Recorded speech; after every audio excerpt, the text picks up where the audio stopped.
gosta de debater Toca no assuntos. sininho, se inscreve no canal. Né? Isso realmente ajuda muito. Ajuda, claro, ajuda né? muito. A ideia, começando agora esse ano, é trazer muita coisa nova, é conseguirmos organizar também a vida profissional para estarmos mais presentes, né, João? Sempre, sempre. Sempre também te agradecendo muito, João, Imagina, por segurar as pontas nessa época de correria, mas estamos aqui para trabalhar. E é sempre muito melhor estar com você. Obrigado, João. Você sabe que é recíproco. Ô, João, para Vamos nós não perdermos tempo, muitas pessoas que nos acompanham... Sem delongas, né? Sem delongas, nos perguntam, cadê o Arcano 13? Está na hora do Arcano 13. Sim, está na hora do Arcano 13, mas ainda falta um pouquinho. O ano virou... Eu acho que o programa de hoje vai ser um bom prenúncio, né? Uma boa premissa para falar do Arcano 13, que a gente estava até comentando aqui. Sim, sim, sim. E o porquê disso? O ano novo oficial, né? Começou Fiscal. O ano fiscal, enfim, no calendário gregoriano que fala? Isso. No calendário começou, tá? O ano novo astrológico ainda não chegou, certo? Esse é em meado de março. Vai ser dia 20 de... Ó, já adiantando, hein? 20 de março de 2020. Dia 20, hein? Às 0 horas e 50 minutos. Vamos encerrar um ano de Marte e começar um ano solar. Um ano do Sol. Certo? Então nós já precisamos comentar, debater e refletir muito sobre essa ambiência, que tem tudo a ver, como o João comentou, com o Arcano 13. O Arcano 13 que, em linhas bem gerais, nós gostamos de resumir no termo transformação.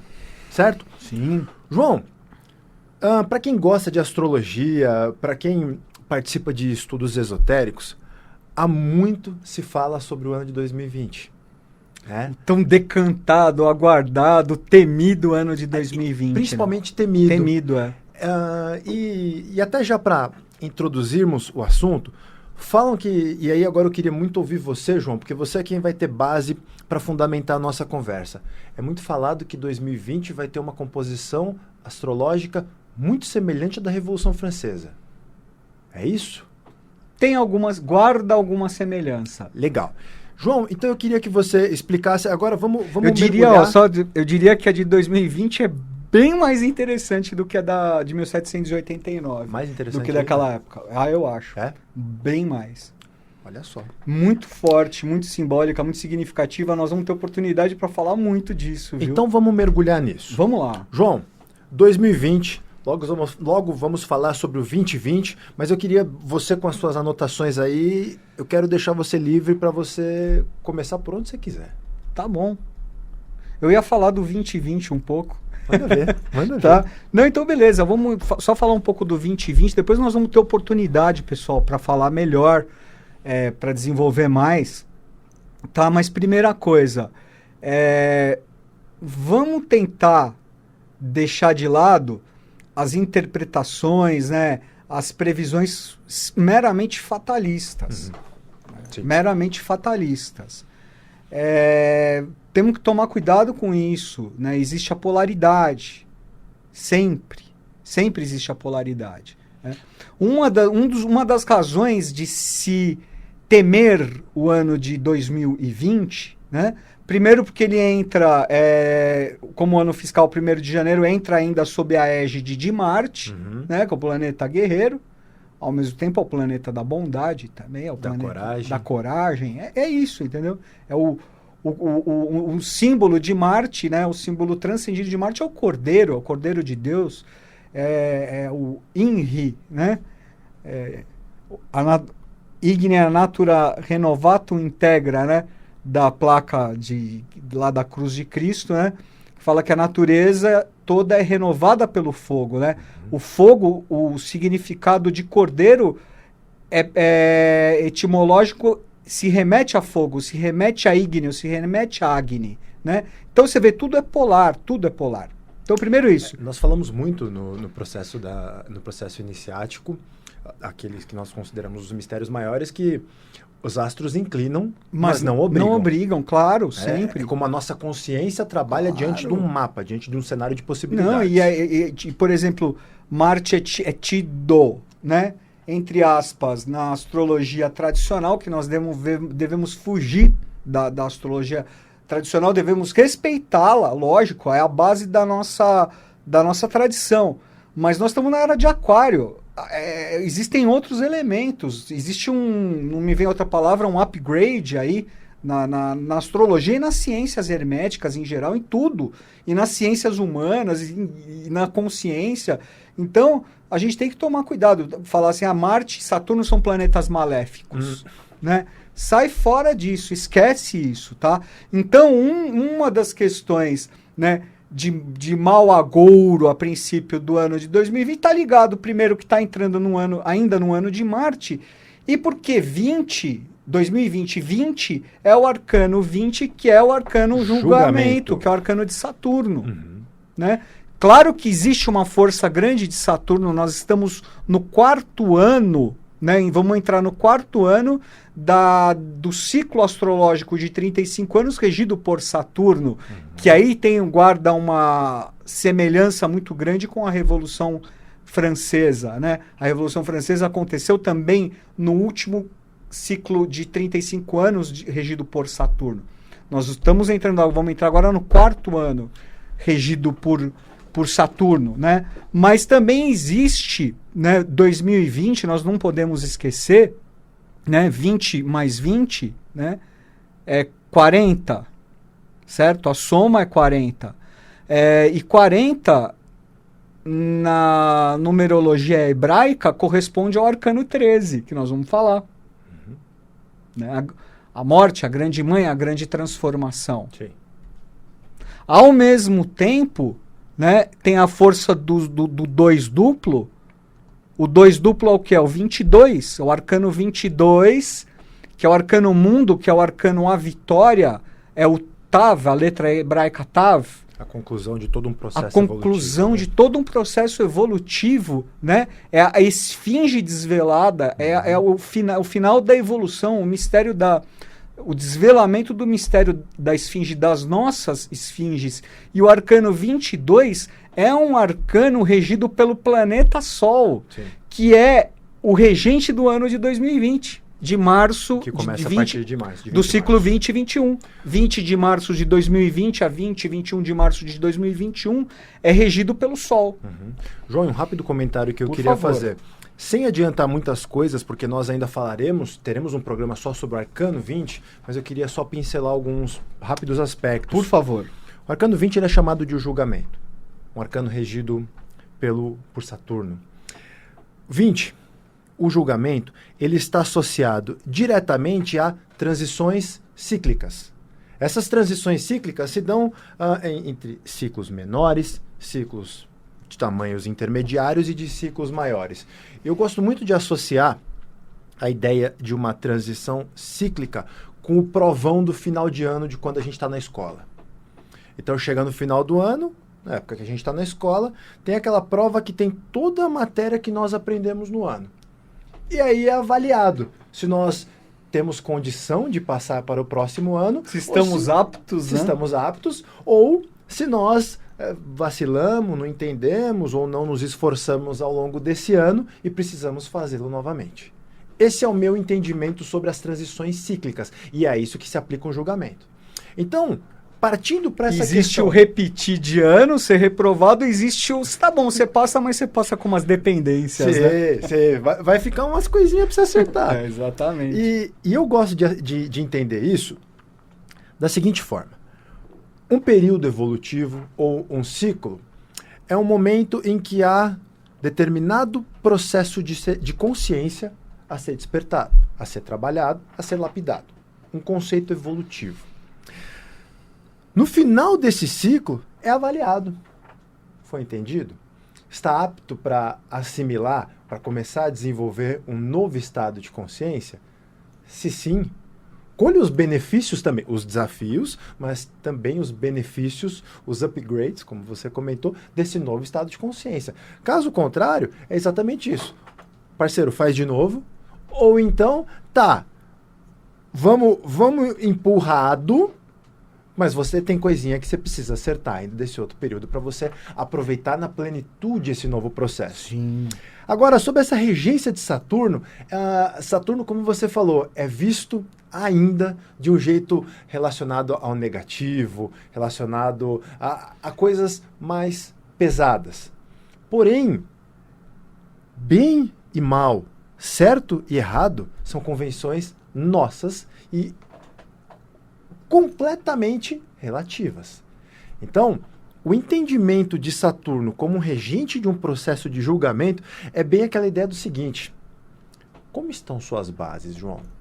Ao final desse processo evolutivo, você alcançou elevadíssimos níveis, firmado em que tipo de base? Bases sólidas, bem trabalhadas, bem construídas? Beleza, vai com tudo. Vai com tudo. Agora, você construiu um castelo de areia?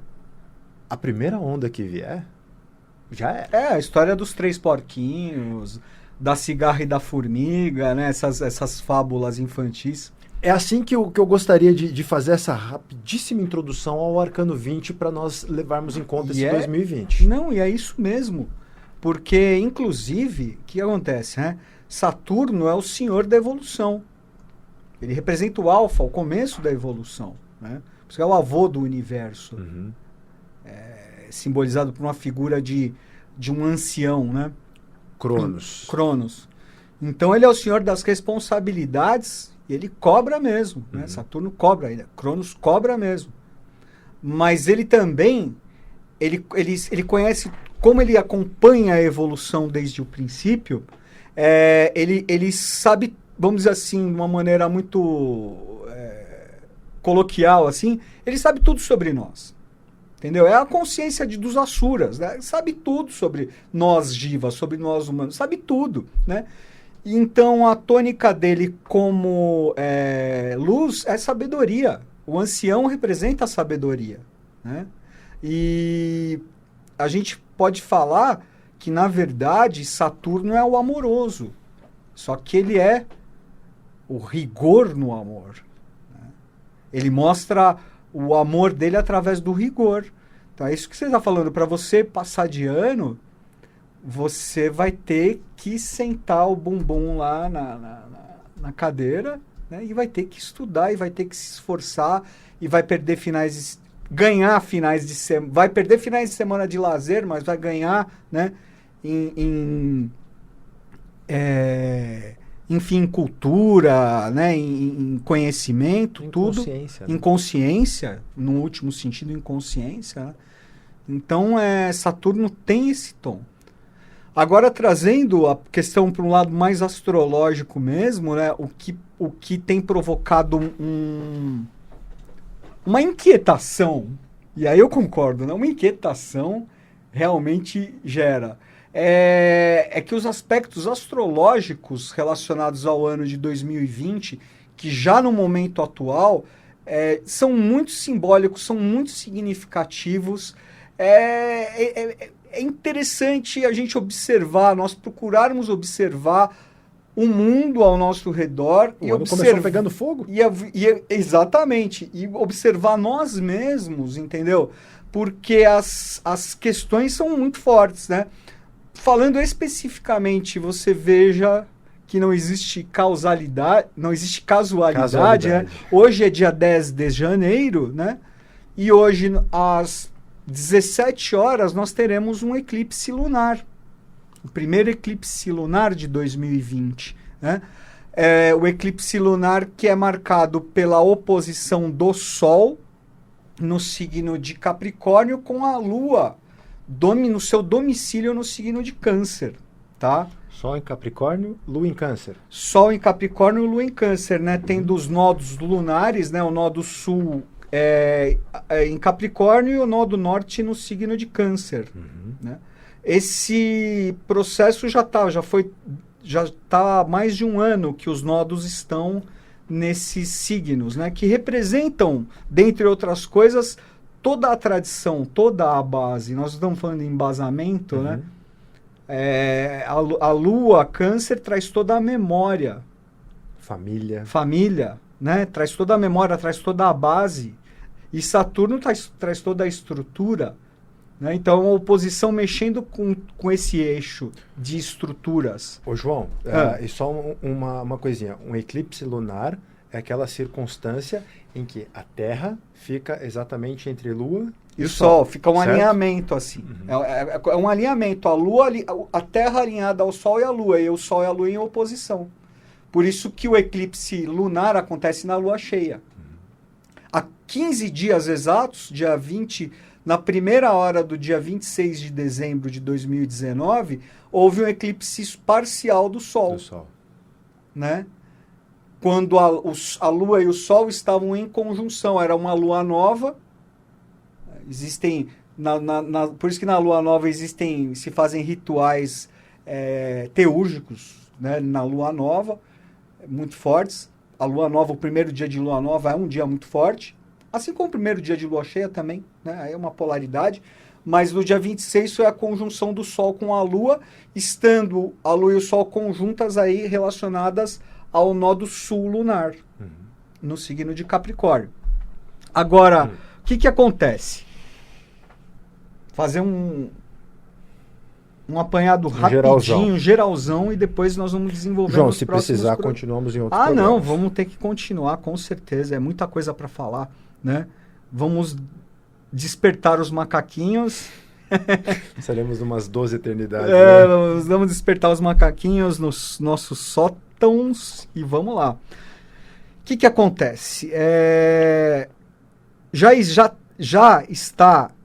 Além do nó do sul lunar, a cauda do dragão está no signo de Capricórnio, né? Nós estamos com uma conjunção de Saturno com Plutão, no signo de Capricórnio. Saturno está no seu domicílio em Capricórnio, entendeu? E coladinho ali, de mãozinha dada com Plutão. Tá. E Plutão representa o oculto. Hades, né? Plutão, a energia de Plutão é o quê? A contundência, né? E é o oculto, ele representa o limiar da vida e da morte. Né? Ele é o planeta que rege a vida e a morte. Rege a morte e a regeneração. O Plutão, o Hades, é o senhor dos mundos interiores. Dos submundos, né? Então existe aqui essa conjunção que já vem muito forte no signo de Capricórnio. Que o signo de Capricórnio é regido por quem? Por Saturno. Né? Não estamos num ano de Saturno, mas estamos no 4º ano do ciclo de Saturno, e existe a força do 20, porque 20 é o arcano de Saturno. Sim. Né? 20 é o arcano de Saturno. Como se não bastasse, um outro gigantão. Nós falamos assim que os planetas, né, os senhores que regem a evolução, Jiva, a evolução humana, é Saturno como alfa e Júpiter. Como ômega. Júpiter entrou agora no final de 2019 no signo de Capricórnio. Também entrou no jogo. Né? Hoje, especificamente hoje, ele está em conjunção. Olha que interessante esse eclipse de hoje. Ele está em conjunção exata com o nó do sul lunar. Sendo que o nó do sul, a cauda do dragão, representa todas essas questões pendentes que você se referiu, Ademir, que ficaram do passado. Então vem para se resolver. E vem com a tônica de Saturno. Só que tem tudo a ver com Plutão. E tem tudo a ver com Plutão. Né? Entendeu? E Plutão, dentre outras coisas, é o senhor do fogo. Senhor do fogo interior. Né? O ano começa com a Austrália queimando. Né? Eu vi, não sei se esses números estão corretos, mas que já pereceram, já morreram nos incêndios da Austrália mais de 500 milhões de animais. Cara, que coisa louca. Uma tragédia absurda. Né? Loucura. Curioso. A Austrália é um reduto, é um dos últimos redutos de território tipicamente lemuriano, da terceira raça mãe, do terceiro ciclo lemuriano. E a Lemúria acabou em fogo. Né? O final da terceira raça mãe lemuriana se deu no fogo. A quarta raça mãe Atlante foi na água. A terceira foi no fogo. Né? A Austrália é sede, próximo a Sydney, de um posto representativo. Que é aquilo que nós entendemos como um dos chakras do planeta. Exatamente. Né? É relacionado ao... Pode falar, ao Gianni Kumara Rafael, né? E ao planeta Mercúrio, que não deixa Mercúrio de ser o opus da alquimia, né? A grande mansão filosófica que ainda existia na face da Terra, a Catedral de Notre-Dame, pereceu no fogo em abril do ano passado, né? No ano passado houve os incêndios aqui nós estávamos falando lá, a Austrália, o extremo oriente, nós aqui no extremo ocidente tivemos os incêndios significativos na Amazônia, polêmicos e tal, e em 2018, né, uma boa parte da história do Brasil, do extremo ocidente do globo, simplesmente acabou em poucas horas no incêndio do Museu Imperial, do Museu Histórico do Rio de Janeiro. Né? Muito fogo por aí. Olha, a tragédia de Brumadinho há um ano atrás também foi causada pela energia do fogo. Nós chegamos até a falar no ano passado. Chegamos também a fazer um programa sobre isso. Sobre isso. João, é interessantíssimo, né? Ainda porque, felizmente, quase guerra no Irã.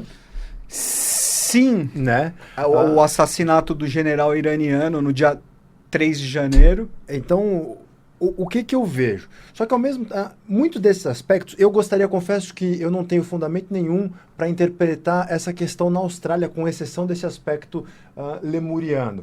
A proximidade ao que seria o Círculo de Fogo, algumas questões nesse sentido. Mas, fora isso, essa questão, por exemplo, Estados Unidos e Irã, que todos sabem que isso já vem de longa data. Os incêndios na Amazônia, que a gente sabe que é crime, puro crime, o que fazem ali. E essas questões, eu vejo como esses aspectos de correção de final de ciclo, de transição de ciclo. Sim, sem dúvida. Só que você me mostrando o mapa, e depois até qualquer coisa a gente poderia disponibilizar o link desse mapa que você puxou, me pareceu uma combinação muito interessante, esse Saturno domiciliado em conjunção com Plutão, pelo seguinte, numa interpretação positiva, numa interpretação de luz disso, o nosso subconsciente, ele não é necessariamente algo ruim. E Saturno, associado às nossas bases, domiciliado em Capricórnio, que é aquela teimosia, mas no bom sentido, é aquela determinação, literalmente, de se subir a montanha e alcançar o nosso objetivo, o nosso meio do céu, isso pode, bem trabalhado, ser uma expectação muito boa. Sim, é uma pura regeneração, porque Saturno também nós chamamos do taumaturgo, né? Ele cura pela dor. Né? E Plutão é o regenerador. Então é um processo de regeneração, de transformação, de desapego. Né? Vamos desapegar Urano em Touro. Né? Urano é aquele... O revolucionário. O revolucionário desbravador. Vamos quebrar as estruturas de estabilidade. Vamos, tem que fazer, vamos fazer. Né? A tônica dele. Agora, depois a gente pode falar do Ano Novo, está fechando. Do Ano Novo, como vai estar o Ano Novo Astrológico de 2020, em 20 de março de 2020, tá? Que vai ser uma conjunção fortíssima, tá? Entre Júpiter, Saturno, Plutão e Marte. O ano de Marte fecha com essa conjunção. Em Capricórnio. Em Capricórnio. Tá? E depois, isso é uma coisa que a gente vai falar mais pra frente, mas nós vamos ter no final de 2020, em 23 de dezembro de 2020, nós vamos ter uma conjunção exata de Júpiter e Saturno, que nós chamamos de As Galáxia. O começo e o fim. É a cruz gamada, é a cruz de Malta, é a cruz do Pramanta, a 0 grau de Aquário. Olha só. Que legal. É interessante ou não? É simbólico ou não? Mas no próximo programa a gente explica isso aí. Pessoal, obrigado. Mais um programa. Valeu, obrigado, pessoal. João. Obrigado, Ademir. Seja um ano muito produtivo, muito realizador para todos nós. Amém. Muito obrigado e até a próxima. Até a próxima.